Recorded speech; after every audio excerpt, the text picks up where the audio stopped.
Good afternoon. I'm Leslie Warner, and I'm an alumni career coach here at Tufts Alumni Career Services. Welcome to the Job Search Success Secrets webinar. Tell you a tiny bit more about me. I've been with Alumni Career Services at Tufts for 16 years. Before that, I worked primarily as a career coach in various settings, including corporate outplacement. Also, I spent about 5 years at Mass General Hospital as an internal HR recruiter. So you'll see when I talk during the presentation, some of the examples I give and some of the perspective I offer comes from all of that various experience that I've had. A little bit about Tufts Alumni Career Services. We have three main goals. One is to present programs like this, including webinars and some in-person networking events. And those are for all alumni, all schools. We also want to foster networking and connections between alumni and between alumni and students, including a new online resource for alumni to mentor and network with students called The Herd. Details on our website and also the Tufts Alumni website. And we'll include, you'll see more information about that coming through in various communication channels. Third, we provide individual career coaching services for the graduates of Arts, Sciences, and Engineering and the School of the Museum of Fine Arts. Now, for today's webinar, I'll be presenting from 1 o'clock until about 2:15. During the first hour of that presentation, a lot of it will be me talking, showing you examples, talking about things that I'm presenting in the PowerPoint, telling stories to illustrate, and please type in your questions anytime during my talk, because we'll be on the line until at least 2:15, perhaps a few minutes longer, to handle additional questions that you may have. The way you do questions is, you can see on my screen, it says Q&A up here, and you just click on that and type in your question, which can be to everyone potentially to view, or if you, and then send it in. If it says, you may see that toolbar down at the bottom of your screen. So hover your cursor to see if it's at the top, like mine is, or at the bottom. And you click on Q&A anytime, and then I'll answer the question perhaps a few minutes later. We will be recording this webinar. It's just a reminder so that you know you can listen to it later, you can refer friends to it, other alumni to it later, and that'll be available. So, job search success secrets. Well, what I'm going to say today is not really secrets. It's more the wisdom that I've learned over the years, that other career experts have learned over the years about what works, what makes you most effective in the job search. If you've already done some job searches in your working life, most of this information won't be brand new. However, if you haven't done a recent job search, or maybe it was a while back, there'll be some useful refreshers. And I hope that even for the experienced job seekers, there may be a few tips or perspectives that you haven't heard before. So to get started, the agenda, briefly, no search, job search, and I'll tell you what that is, how to prepare for your job search, the 4 main job search methods, although there are some offshoots, but the major ones, tips for an effective search, and some resources. And the 2 job search approaches I call it. The no search job search is really for longer term positioning, your job security that's based on visibility and actions that you take when you're not in a full press job search, and the immediate short-term job search strategies. So we'll talk about briefly the no search job search. This comes from Howard Figler, a writer who wrote some years ago. And the basic principles are you're getting connected to the area and the people and the industry with which you'd like to work in the future. And that connection may happen through visibility on LinkedIn or professional events. It may happen through person-to-person networking, varieties of ways. Timing, preferably long before you need a new job. right? Because that way, this visibility and these relationships bring opportunities to you. Authenticity just means you want to be doing activities and speaking with people and connecting with things that you actually care about and not just transactionally because you think it'll be useful. Otherwise, it won't be as effective and it'll also drain your energy. So, again, quick tips for the no search job search: being active in your profession and the one you're interested in. That can be a little delicate if you're wanting to be confidential and make a shift in the future, but basically, active in your profession can also have benefits in your immediate short-term job search, but it's things like not just attending professional events or professional association meetings, but volunteering for a committee and um, eventually being a leader or a chair of a committee or a project, being a leader or officer in the professional organization. That type of visibility really pays off in relationships and future opportunities. But again, you can get benefit from it in your immediate short-term search too. Volunteering, this might be community volunteering. It might be an issue or a cause that you believe in. But again, you're building relationships and being known. Doing your current job very well always helps. Writing and speaking about your work, not everyone feels ready, not everyone feels comfortable. If you aren't sure if you're ready or comfortable to write and speak about your work, think about, is there a way you could support or help some other writer or speaker? For example, maybe you help put together a panel of experts in your field for a professional event. Maybe you interview an expert in your field for a local or professional association newsletter, that type of thing. So there's always a way to be visible writing and speaking, even if you don't feel you're the expert yet. Now, back to your immediate job search. There's several common mistakes that I see people make often, and I'll highlight them as I go through. Some of it is that when you want to do a job search, you jump in, you look online, especially, these days in recent years, you may see some jobs to apply for, so you jump in and apply. Not that that's exactly wrong, but you're missing some important steps that can really help support you in your search and make it more efficient. First of all, especially for a full-time search, but even if you're working full-time and searching on the side, set up systems that really organize your space, your information, whether it's notepads or notes that you keep for yourself, computer files, so that, because otherwise when you dip in and out of your search, you're spending a lot of time just figuring out, wait, where did I put that? Where's that spreadsheet? What am I doing next? Right, organize it. Next, again, super important for a full-time search, contact friends and colleagues for support. Tell them what you're doing and explain exactly how they can help. Some people will be the emotional support person to cheer you up for those tough days in a full-time search, or remind you of your skills and gifts that you bring. Some people may be more tactical. How do I do this? What's the best way to approach that?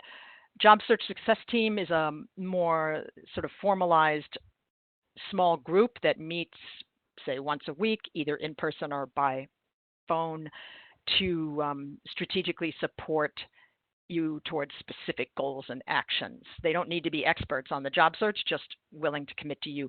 I can talk more about that in detail at the end if there's anyone that has a specific question about it. The idea being to really acknowledge that this is a very tough job you're going to be doing, especially if it's a full-time search. Many people in the full-time search say that it's the hardest job they've ever done. Be your own project manager, a compassionate but firm manager, where you commit to not just I'll work on the search, but specific action items targeted and tied to specific times in your calendar, days and times, and then evaluate, say, Friday afternoon or Monday morning. How did that go? What went well? What didn't go well? Not to beat yourself up, but to really commit to what resources or information do I need to move that action item forward? Sometimes the action items change because you get new information during the week. That's okay. Acknowledge that. But again, a common mistake that I see is sort of goal slippage, or people working on things but not evaluating, was it effective? Was it efficient? Did you do what you set out to do, and why or why not? So again, preparing for your search. Especially after a layoff or a job loss, you have to have a prepared answer for, why did you leave your last job, or why did it end, or why do you want to leave your job, right? Any situation, you have to be ready for that question. It's just especially important to script and prepare it if you have emotions and complexities around the leaving of your job. Handle those emotions with your close friends, close relatives. You don't want them to spill out into the wider circle of your networking and conversations. Again, very common mistake that I see is people kind of sharing the emotional roller coaster of a job loss a little too widely. And you just, again, you want to share it, process it, but keep it in a tight, small circle of people you trust to keep the emotional part of it confidential. So the public statement, for example, might be like, when I was in transition from the outplacement industry, mine was something like, the outplacement industry is countercyclical. So as the job market improved, our outplacement consultant team was reconfigured. My position, along with several others, was affected. And now I'm looking for da da da. Right? You make it big picture, kind of airplane view, 30,000 feet, basic facts about what happened, why, and if it was a broader impact, like your whole division or 10% of the workforce, put that in. And that's something, again, to script and practice, just so you're ready and comfortable with your answer. And you can be ready with more details if it's a job interview or a situation where someone has more detailed questions. But usually this will be plenty. Next step that people often skip. They'll say, why do I need to do any assessment or stock taking? I want to do the same job in the same industry, just at a different company. Well, even if you want same job, same industry, it really pays to take a few minutes to check in with, well, what are my current skills and assets? Updated from the last job search. Do I have the right language to talk about them? What are my goals and needs right now? Really thinking about your ideal of what you're looking for in your next job and what you bring to it, the skills and the assets and the knowledge. It may be a quick self-review if you are really doing same job, same industry. But even if you're considering a possible shift or a slight change, it's just really, really important. The third part of preparing here is research. Reading trade or industry or professional journals. The kinds of things that are specific to an industry you won't see on your local newsstand, and they'll have names like Restaurant Equipment Monthly or Boot and Shoe Journal, right? That's the shoe industry. And those are the kinds of journals that many of us are in our busy day-to-day work lives say, oh, I should read that article, or oh, I should check the latest issue. And we may not have time, but now's the time to really be current, really be up to date, and you'll get ideas about potential aspects of your industry that are going to be a good fit for you now, companies that might be of interest. And you also want to read, in reading these journals, again, you don't necessarily want to pay for a subscription unless that fits for you. You can get full text articles in databases at public libraries often, and through the Tufts Online Community. Tufts Online Community is a database of people, alumni, and their emails when you've put them in, but it also serves as a firewall for some alumni resources, including a couple of library databases. And I'm going to come, library databases are a great resource for multiple times in your search, but even before you're jumping into search, it's good to start looking at, what's happening in your industry, which journals should you be checking out, which articles are out there. Next, define your target job. Again, very often a step that people skip. This relates back to that self-assessment I was talking about what are you looking for? What are your preferences and needs? And I strongly encourage you to do this. Again, even if you want same job, same industry, still take the refresh on, well, what about location and commute? What would work best for you? What about management style, company culture, the skills you get to use, the problems you get to solve, advancement, learning, training opportunities, and potentially other criteria that you add. It might be about flex time. It might be about working from home. It might be um, other aspects, a social mission of some kind, social change or a social contribution.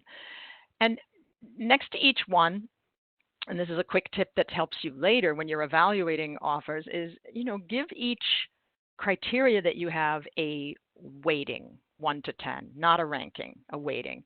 And that this is not hard science, but it helps you start thinking about, well, what are the trade? It's nothing's going to be perfect, but what are the trade-offs you willing to make? Which, is the skills that you get to use more important to you than compensation? A little bit. Or is the compensation more important right now? At some stages of your life, it may be the location or commute. So you decide what you're ideally going for, what your best case scenario is. And the next step in preparation is you're going to start preparing what we call your target organization list. Now, I say 20 to 25 companies or organizations. This includes nonprofits or departments in government or public sector. I say 20 to 25. That's an arbitrary number because if they're all quite small, fewer than 50 employees, you'll need more on your list. And the reason is you don't know if they have a need right now, right? And you don't know if they have business or organizational needs that fit what you can offer. You're looking at what ones seem to fit or might fit some of those criteria that you identified for your job. Location, size, reputation. How do you find those companies? Some of them you may already know of or have in mind. I often talk to even very savvy job seekers who have their target companies saved as tabs on their computer. Okay, that's not bad to save them as tabs on your computer, but it's not very useful to have that be the only way your list is worked with, right? You want it in an Excel spreadsheet so you can add to it, change it, and see, whether you've taken any action, right? It's partly an action plan. You'll be talking to people. Here are some of the companies I'm taking a look at. Based on my criteria, which other ones should I be looking at, right? When it helps other people help you, when you can share some of your criteria and also give them company names so they know what you're headed towards. And the library resources, the full text articles, other things you may find online. For example, there's a media organization that publishes like Boston Business Journal, Cleveland Business Journal. Most large and medium-sized cities in the U.S. have a business journal, and they have articles, all kinds of things happening in the business world in that area. So that's interesting for you to keep track of. But they also publish a book of lists, and the list will be, top 25 commercial real estate companies, top 25 hospitals, top 25 advertising agencies. Now, top doesn't mean reputation; it means size. Generally, but it's a place to start. So why are these target company and target job lists so important?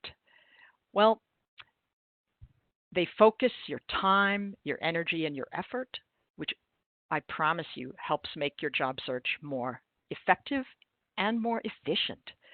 And it increases your chances of getting a job that fits you, knowing that you'll be compromising or making trade-offs, but your communication will be clearer when you're talking and writing to other people, and you get to have some motivation and control. You're proactively researching and targeting these companies for these types of opportunities, knowing that something else may come up along the way, but there's always action you can do. You're not at the mercy of an online job ads, although they'll be a tool. And what I put here at the bottom is really sort of the paradigm shift here. You are a one-person marketing and sales firm right now. Your skills and problem-solving abilities are the product, right? And you're researching your market and communicating with your market. And that's where I love, Tufts alums are wonderful, right? I had a young alum on a similar workshop a few years back, and he wrote to me, "You've totally shifted my paradigm."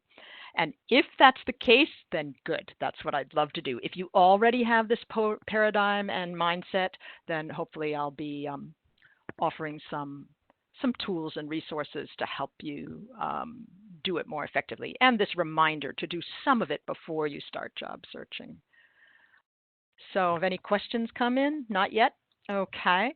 Again, feel free to write into the Q&A any questions as they do come up.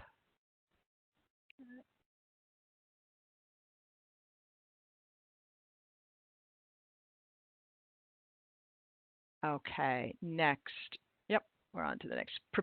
Next step is preparing your documents, which is your resume, your cover letter, and really your LinkedIn profile. We're not going to talk about LinkedIn in detail in this webinar because we just don't have time. I am doing an introduction to LinkedIn, not just for job seekers, webinar in 2 weeks. That's September 26th, and that will also be taped and recorded so you can listen to it later. But the content in your LinkedIn is going to be very similar to your resume. One difference is the resume is going to be very focused. What's the industry? What's the job function? What specific problems are you trying to solve, or assets are you offering to a specific type of employer, type of opportunity? Whereas LinkedIn has to, if you have a couple of different types of jobs you're applying for, LinkedIn needs to speak to both of those audiences, right? But the resume will be very focused. You put it in whatever format it needs to be in for how you're applying. So often you'll start with Microsoft Word and then make it into a PDF. Back a few years ago, you'd see more often employers that wanted you to upload text-only documents. That's less common now, but you can see what's appropriate in your industry. Printed just means, see what it looks like when it's printed out, because there'll be times, maybe a job fair, definitely when you show up for an interview, when you want to bring some printed copies and you want to be sure they look appropriate. Visual means, is it on a website? Is it a visual resume that's available on a web page? For some industries, that's more appropriate. And again, with the resume, if you're another way of thinking about presentation is if it's an industry that's very visual and graphics oriented, then your resume needs to fit that too. JobScan is a resource where you can compare your resume to a specific job ad. And it uses the same kinds, they won't say exactly, but they're saying it's the same kinds of algorithms that employers are using in their databases, right? So it's telling you how close a match is your resume and its language to the language and needs in the job ad. You can get a few of these scans of your resume to a job ad for free, and they have lots of resources on their website. Again, some for free, and then you can pay for a membership to do many more of these scans and your LinkedIn profile. Is it worth paying for? It really depends on your situation. Definitely check it out at the free level and see how it's working for you. Cover letter, again, customized. This one you customize for each job. And you research the company and the industry to help you focus on their business challenges. You can look at sample cover letters and resumes for your target industry, target job function area. We certainly have some on our website, more at the graduate student and undergrad level. You can find some samples online. You can find, and I talk about books at the end that have excellent resume samples. And again, we talked about LinkedIn, where it's going to really communicate your brand to all the potential audiences that you have right now. And you can also find good resources for that. Now, one of the challenges is, are they reading that cover letter? Depends on the industry. They're not going to read every single one they get if they get 150, but they will read it to see, what do you know about them?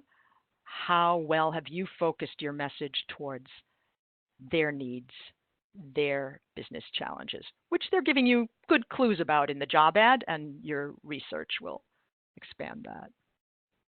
Marketing presentations, those are your, how do you answer typical questions? Who are, in networking, it's, introducing yourself to explain who you are, what you're best at. For an interview, they may call it tell me about yourself, but again, it's customized to that situation. Interview stories may be stories that you can use in a variety of different interviews.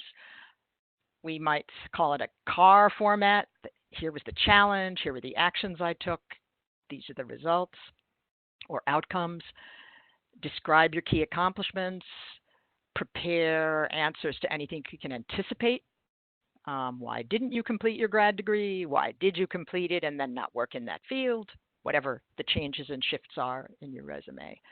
And we do have Big Interview as a video resource online on our website to help you practice and prepare. You can also record yourself answering interview questions.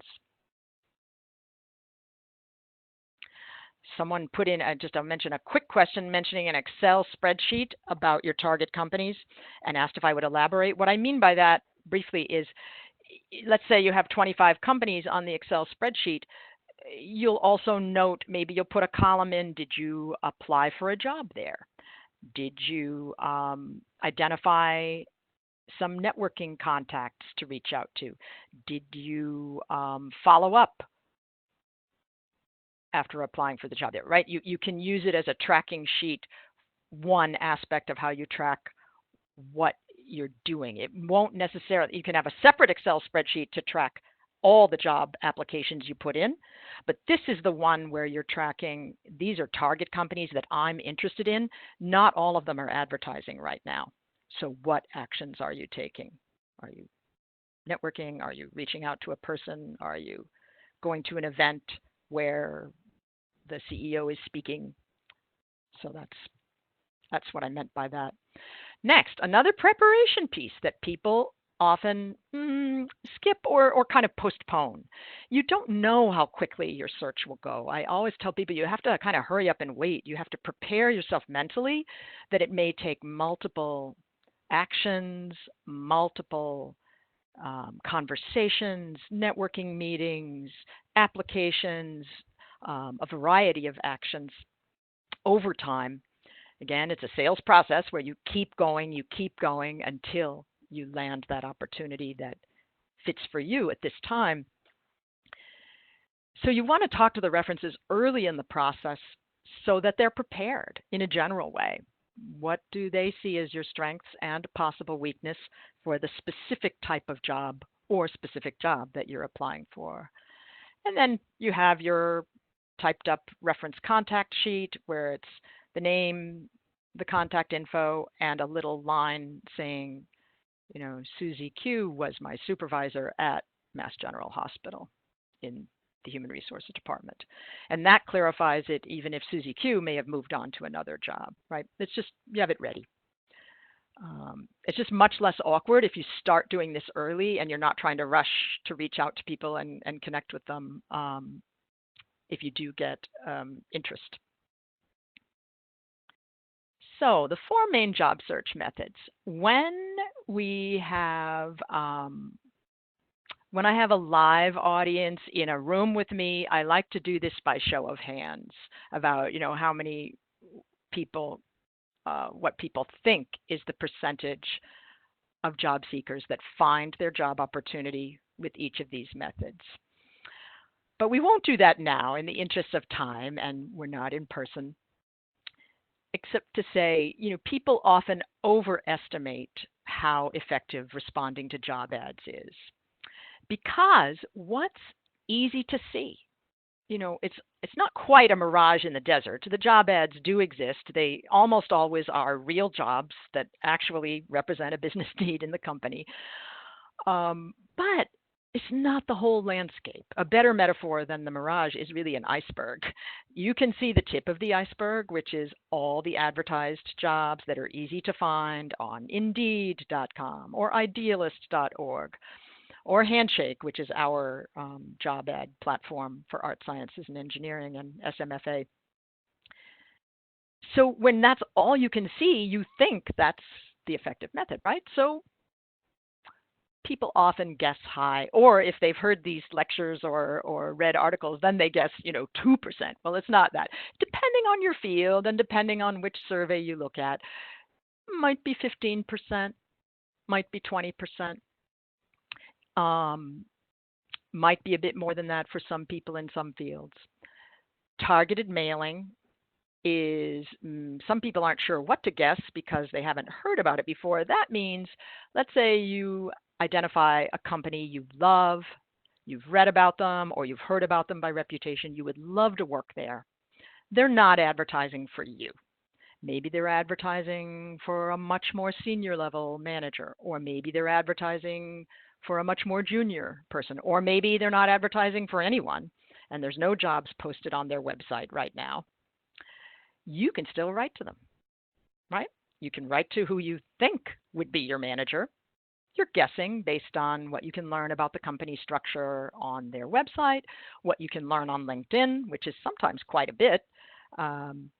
You write to who you think is the right person, saying basically the cover letter that you would send if the job you would want to apply for was open. And you're saying your opening paragraph, to be really effective, would be some sort of hook, maybe an expansion they're doing or a change in their business, something happening in their business that you think might create a need or signal a need. And then you tell them, I'd love to help you with X. And you have some bullet points, not exactly like your resume, but targeted and tailored to them. And then you ask for a meeting. Can be, again, I've seen it about 5% of jobs may be landed that way, but you may have a much higher rate of getting a meeting or getting a phone call, having a conversation, which may lead to other referrals or other possibilities. Recruiters, search firms, headhunters. Okay, those are the paid recruiters, right? They're paid by the company, not by you.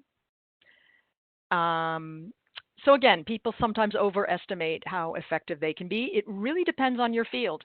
And to find out whether they could be useful for you in your field, ask other people in your field at your level and at management, more senior management levels. The recruiters can be 20% of people find jobs that way, can be a little more or a little less. In my field, in higher education, it's usually 0 because of the level that I'm at. If I was at a more dean level or more senior level executive, yes, outside search firms are used. Networking. Again, people often underestimate networking, meaning speaking to a person, emailing with a person, talking to a person, going to professional events or conferences where you talk to people and hear about job leads, potential business needs, organizational needs. That, again, depending on the field and the survey, 70 to 80% of jobs are landed that way. And the other thing you can think about is that can combine with other things, right? You may see a job ad and then look for a Tufts alum or a friend of a friend or an acquaintance or network contact you already have who works in that company or used to work in that company, or at least is close to it in the right industry and right function. And when you combine the job ad with the networking, right, you're using both methods, but it's going to make it much more likely that your resume gets looked at. So why do I spend so much time? I'll go into more detail on the different methods and how to execute them effectively, but why do you think I spend so much time on the percentage business?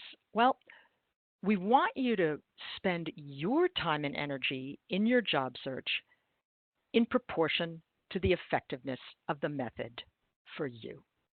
So for most of us, that means really monitoring, and um, really scheduling with ourselves and holding ourselves accountable. How much time am I spending responding to job ads? And how much time am I spending on networking? And again, you may be combining them, but to really be honest with yourself, because most of us, the easy thing, right, is click, click, send here, respond to a job ad is, for many of us, easier if we haven't had the networking habit, attending the meetings, reaching out to people for feedback and advice.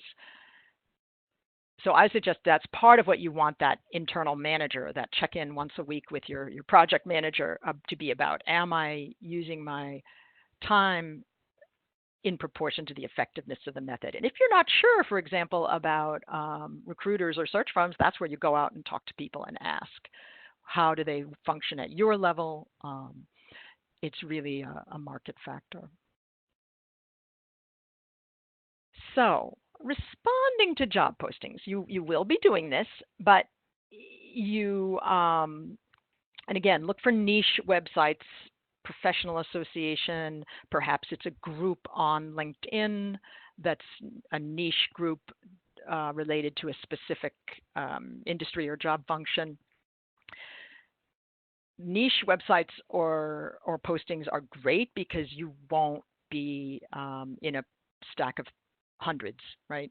I promise you, when the numbers are high, and I've been on that receiving end, most of the people are not qualified, or they're not right at the right level or skill set that the organization has in mind. So again, the ads are going to work the best. The online job search will be the most effective if you have technical or specific skills that really match the job criteria. It doesn't have to be 100% match to apply, right? But the more you, especially if you have technical or very specific skills that are in demand or that are hard for the employers to find. But even then, let's say you're a 90% match for all of their skills they're looking for, and these are specific skill sets that are in demand.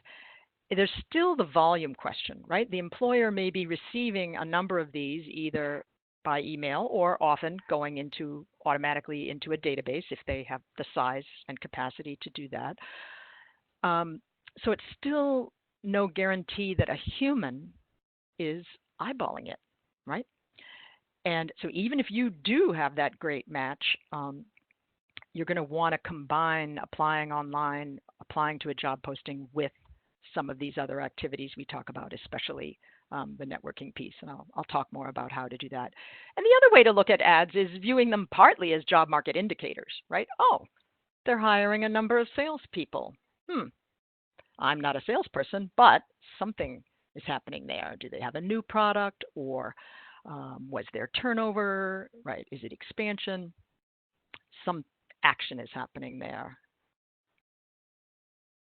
So we talked about you're going to have a vivid, customized cover letter and resume that really say to them, here's where you're responding to those job needs, skills, and experience requirements that they say in the ad, but you're in your mind, what you want to think of it as, they're trying to communicate to me that they have business needs, that they have organizational challenges or problems, and they're writing this job ad. Remember, the job ad is it's a construction. It's just a thing that they've made up to try to communicate with you, to get you in the door, to see if you're the right person to solve the problem or move something forward or contribute to that business challenge, right?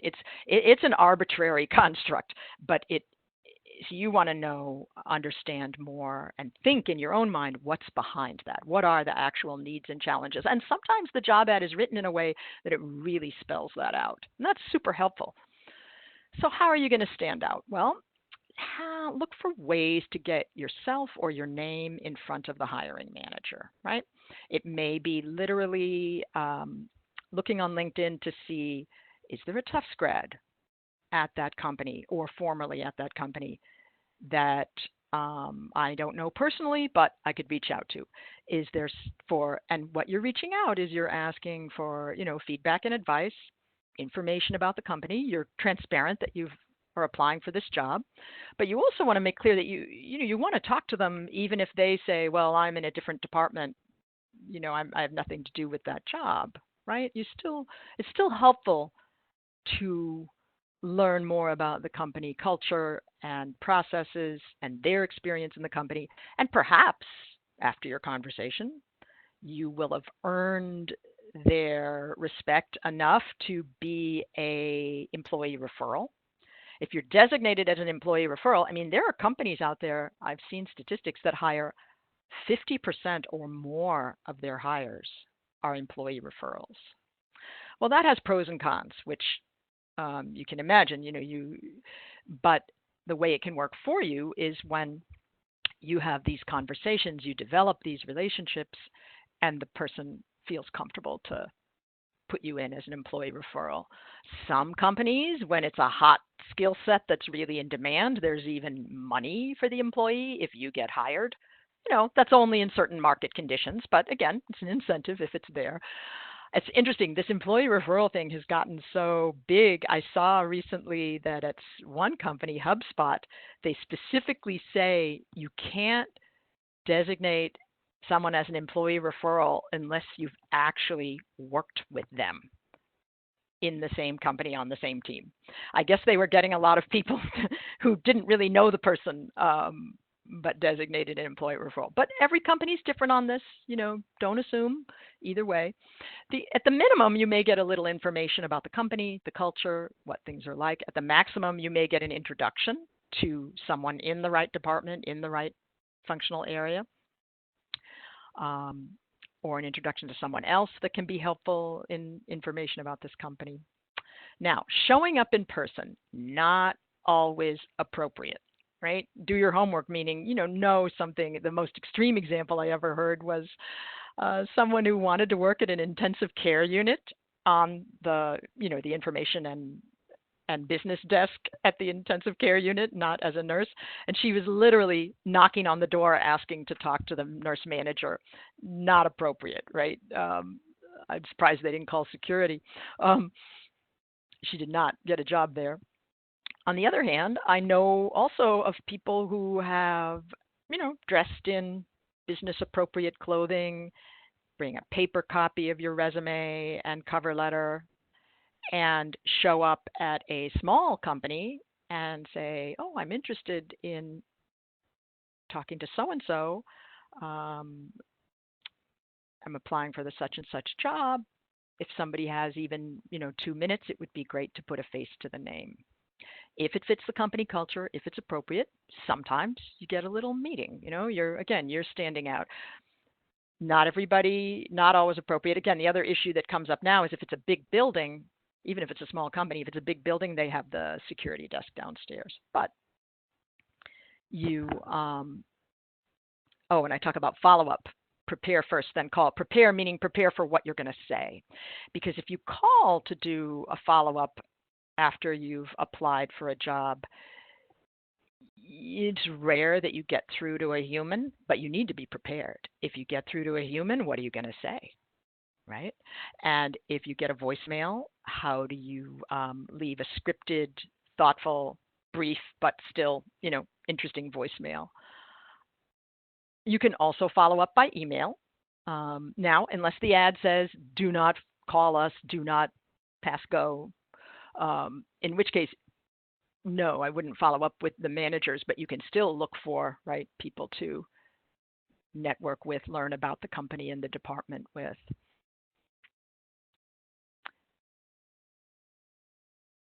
Targeted mailing, very similar to responding to a job ad. They just aren't advertising.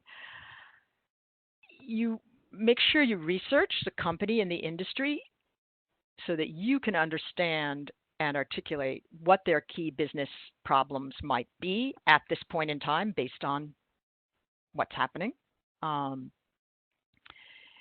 And you write the cover letter, again, for that job you wish they were advertising.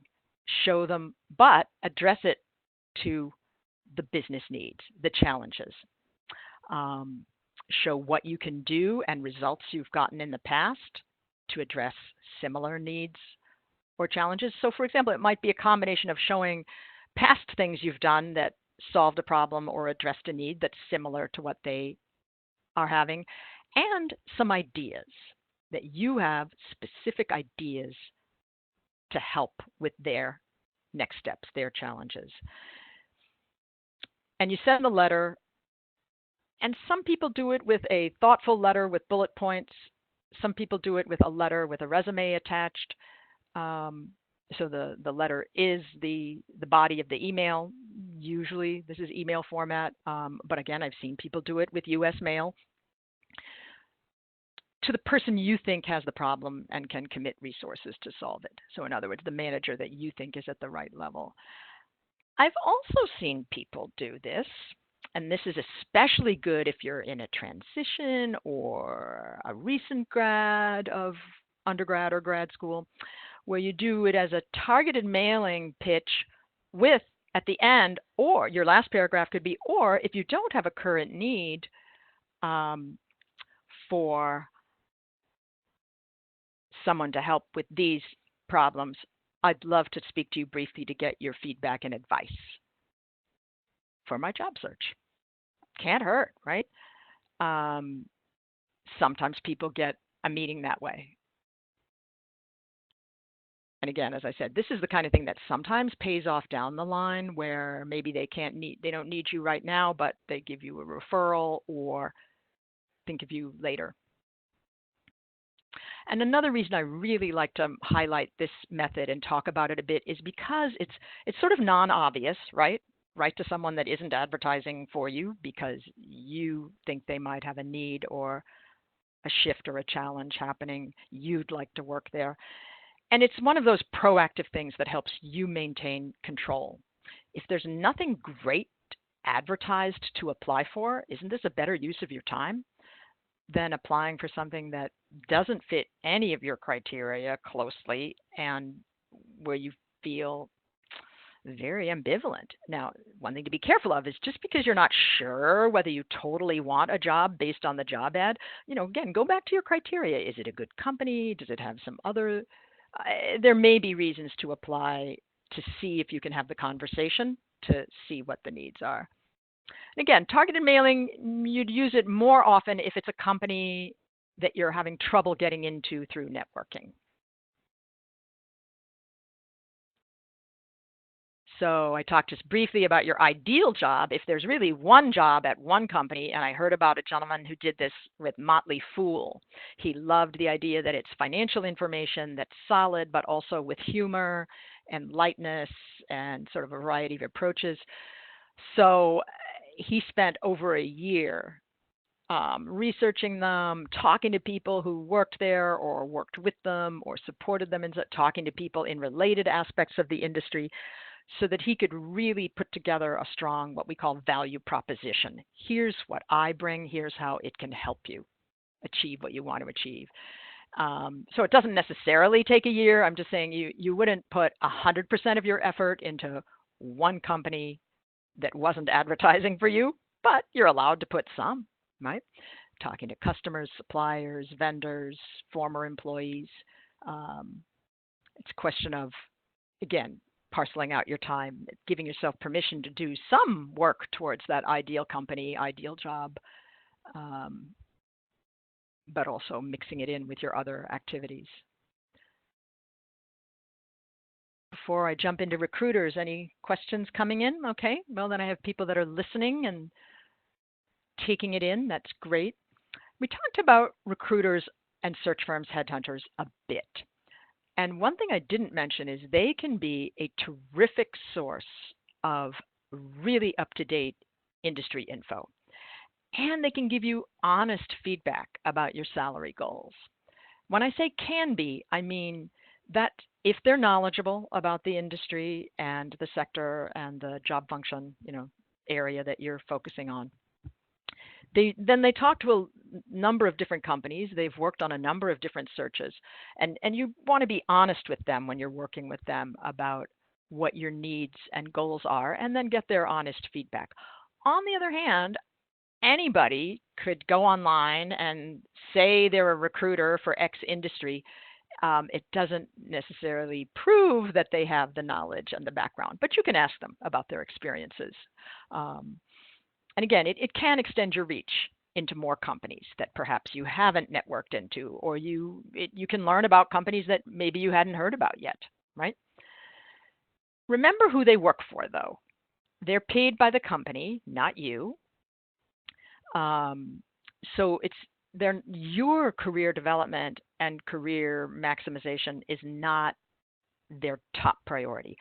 Ideally, the best ones are really working to fill the company's need, solve the company's problem, and do it in a way that's treating job seekers respectfully and communicating effectively about what the actual job is.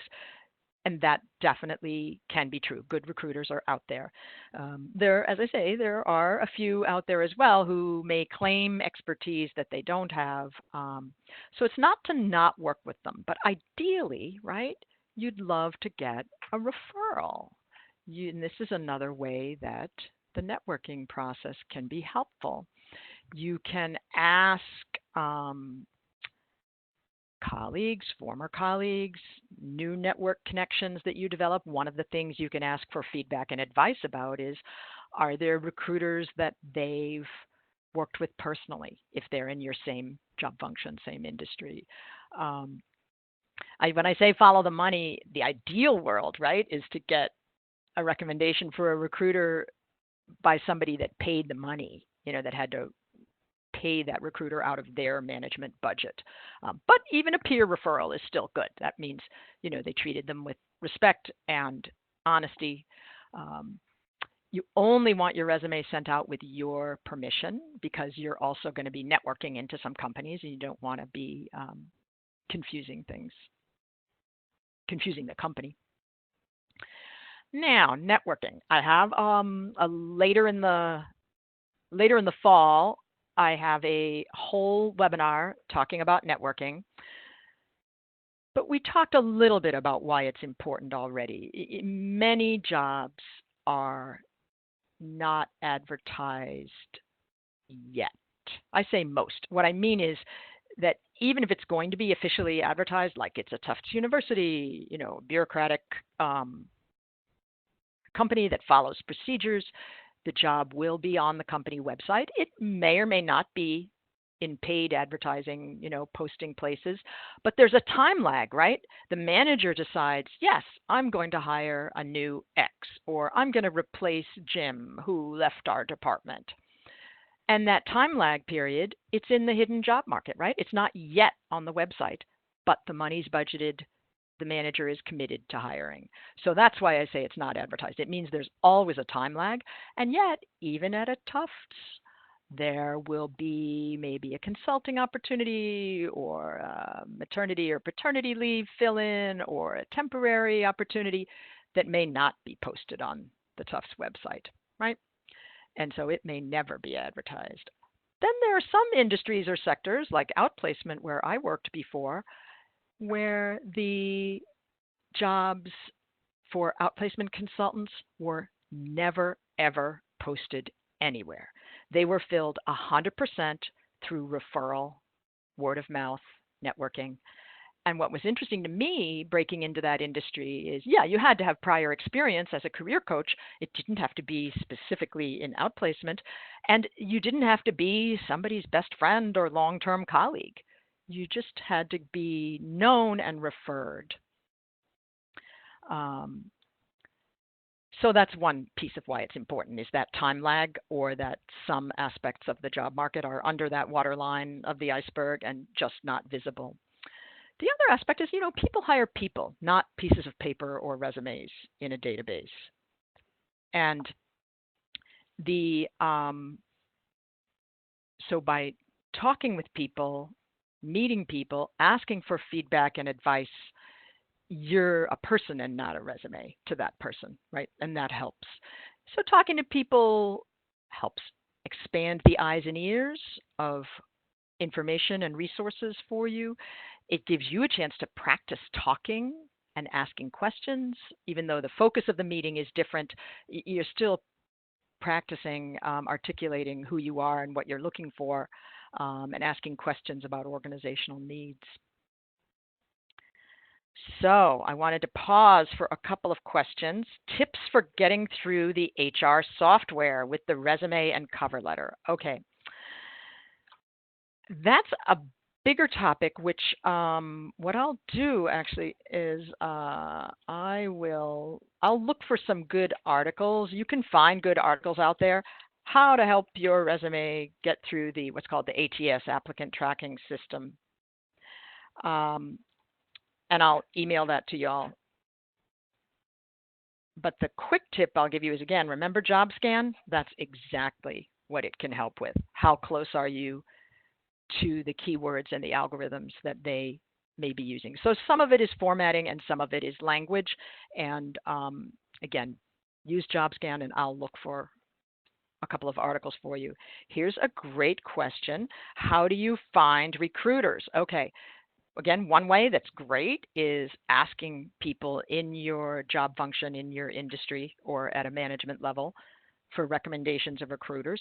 Sometimes recruiters will find you on LinkedIn and reach out and talk to you. Perfectly fine to talk to one that hasn't come recommended and ask them questions about their experiences in your industry, in your sector. And you can also find them online doing your own search. Recruiters, employment agencies for blah, blah. And you put in a word for your industry, a word for your job function area, and then you'll find companies or divisions of companies. Some companies specialize, like say in tech or engineering, and other companies have different divisions or departments with recruiters in a number of different functions. Yeah, very easy to find. Okay, another couple of questions. Oh, this is a good one. If I get an interview for a job that I'm not exactly qualified for, it's a higher level, or I don't exactly meet the requirements, how do you recommend that I pitch myself in the interview? Well, if they picked you to interview, either you have a strong inside contact and it may be a bit of a courtesy interview, but you can still make a pitch, or somebody thinks that you could do the job, could solve the problem. So what you're looking at is, again, you use the job ad as a guide for what the talking points are, but really translate it in your mind to what is the problem that they want solved? What is the deliverable or outcome or result that they want achieved?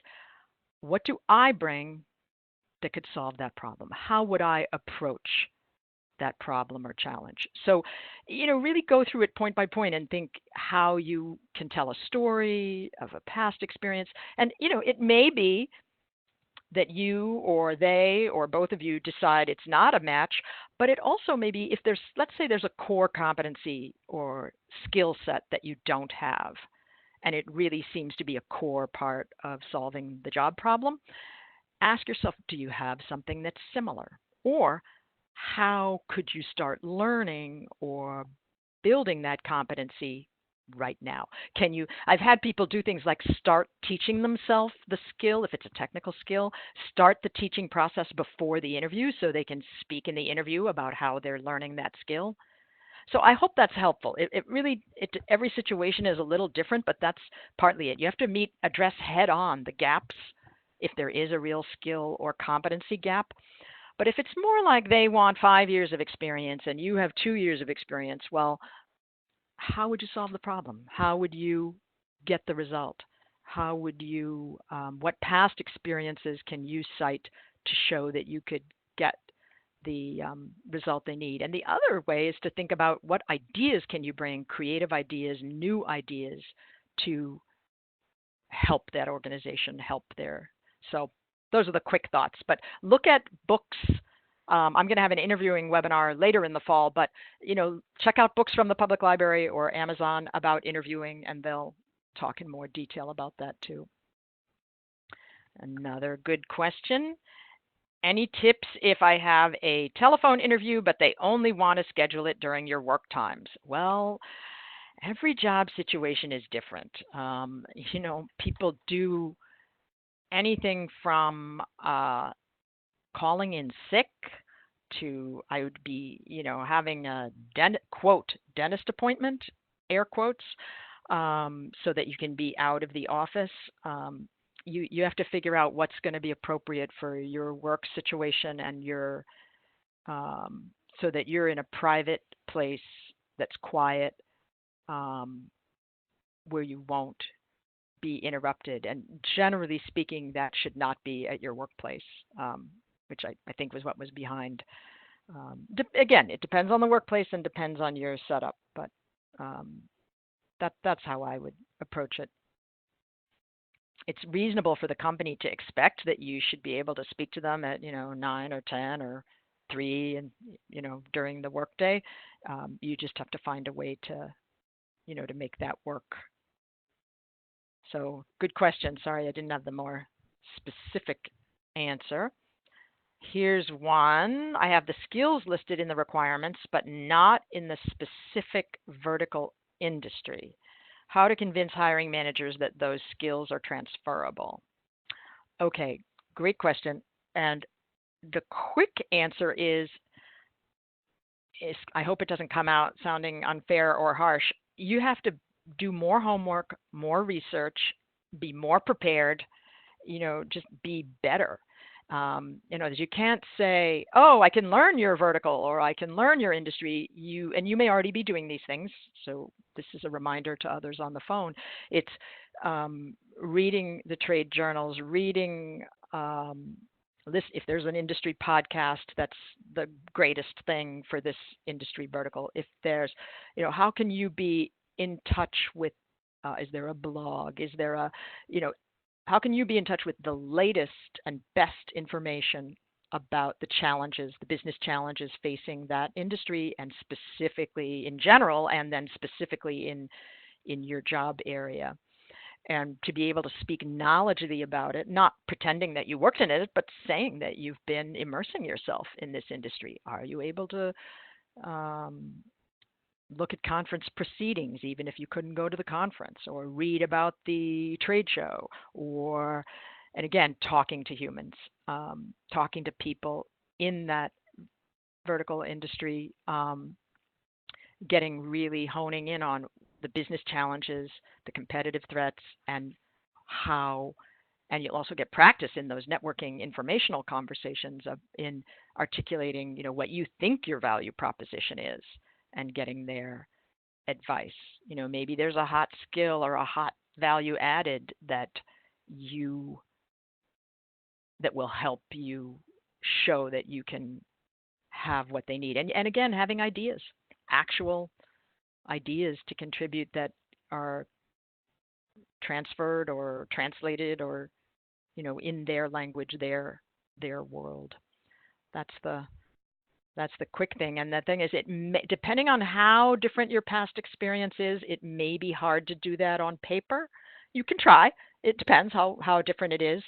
But definitely that's where the professional meetings, conferences, one-on-one networking can really help you build that visibility as someone that understands and can contribute to this industry, if that makes sense. And the part that can feel unfair is, you in the beginning, especially if it's a very different industry, you really do have to do more work to show them that you know how to contribute and have ideas for the specific deliverables that they want. Great questions. Thank you, everybody. We referred briefly to different ways to network: informational interviews, which generally are one-on-one on the phone or in person.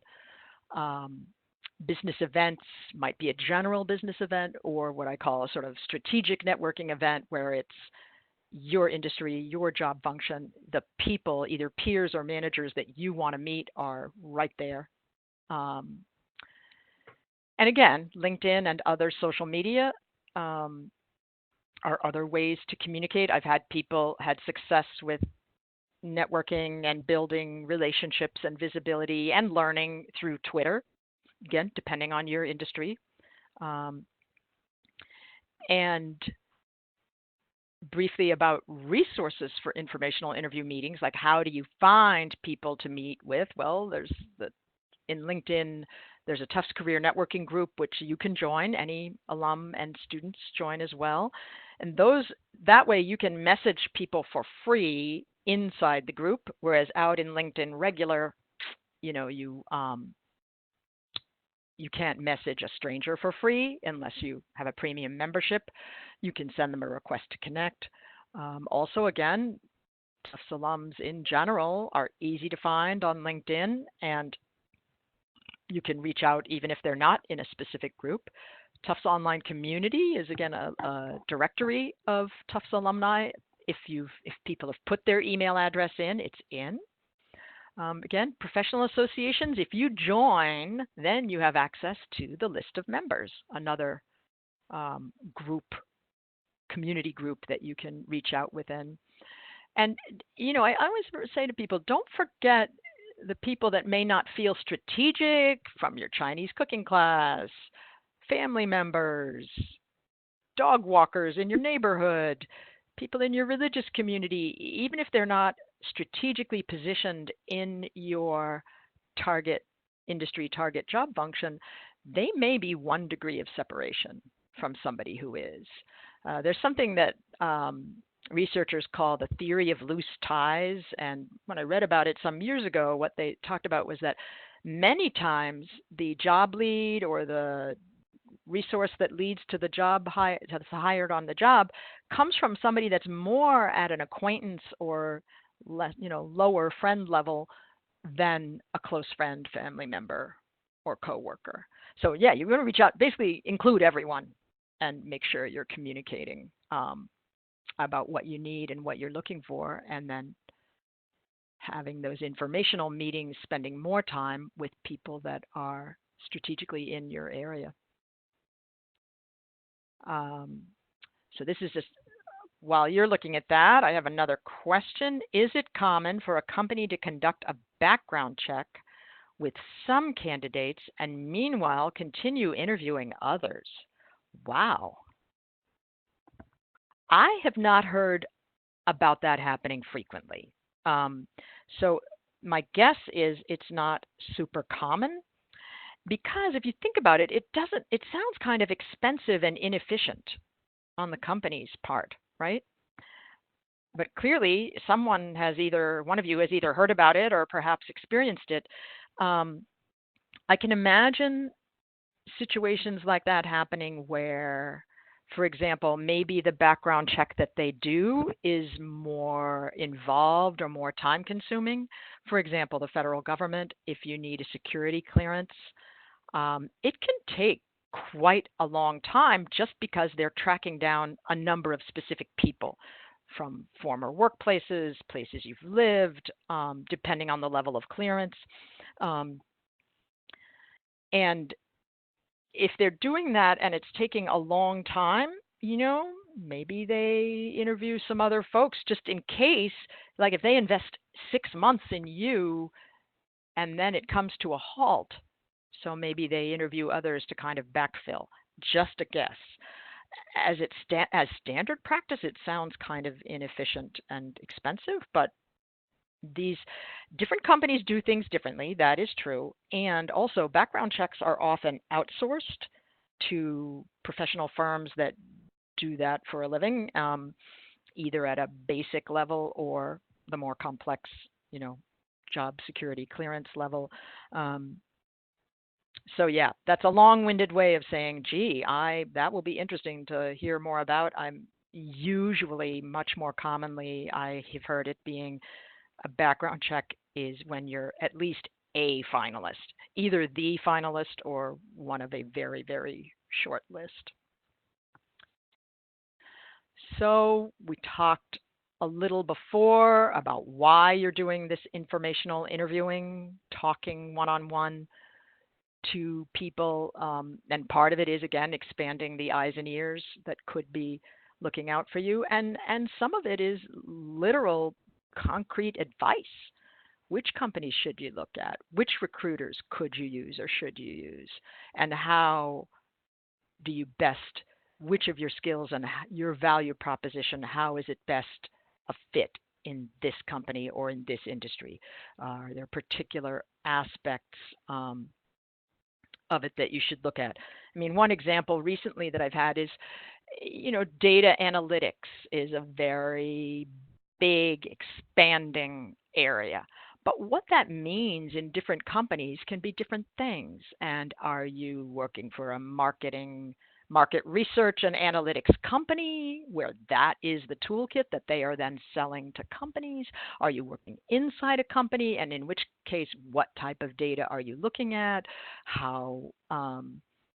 What type of skill level are they looking for? What problem are they solving, and what tools? So if you have some quantitative and software and data analytics skills, how you position those skills could really depend and be different depending on what kind of data you're working with, what the problem is that the company wants solved, if that makes sense.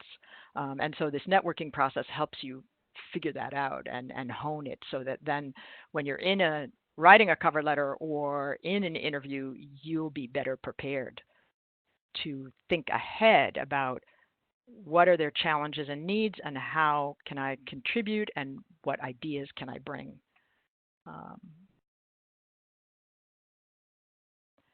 Informational interviewing can also help you think about, what are the skills you're going to be needing 2 years down the line? What are the trends that are coming in the future for you to be building and developing your skill set in your career, not just for the immediate today job search.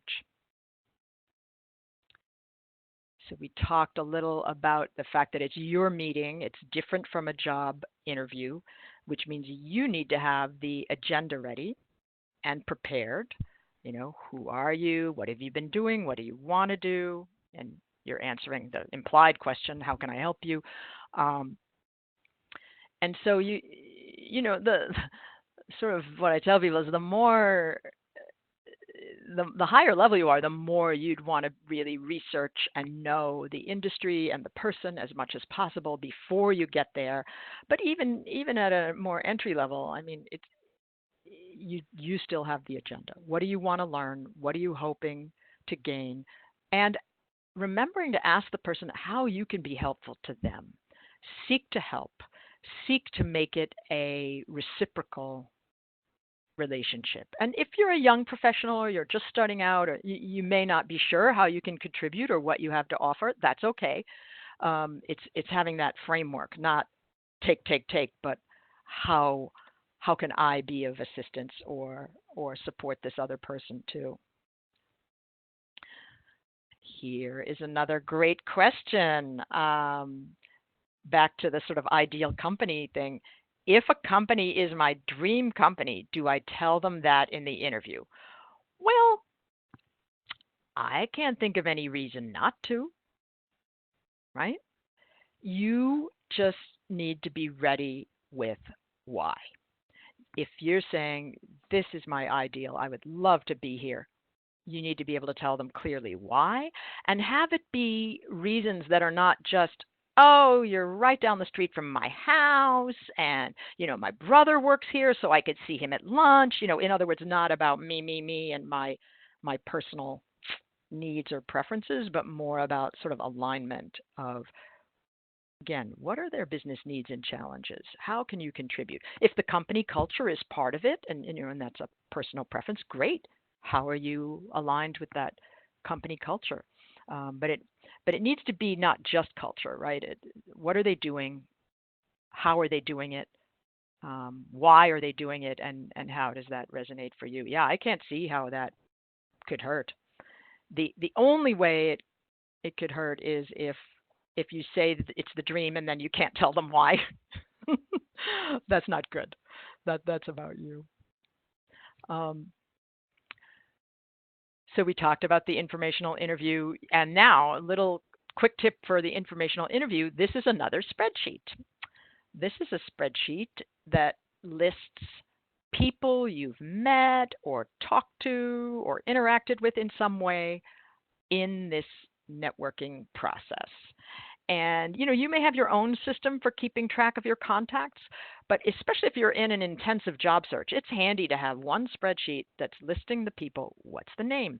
The date that you emailed them or reached out, the date that you had your meeting or phone call.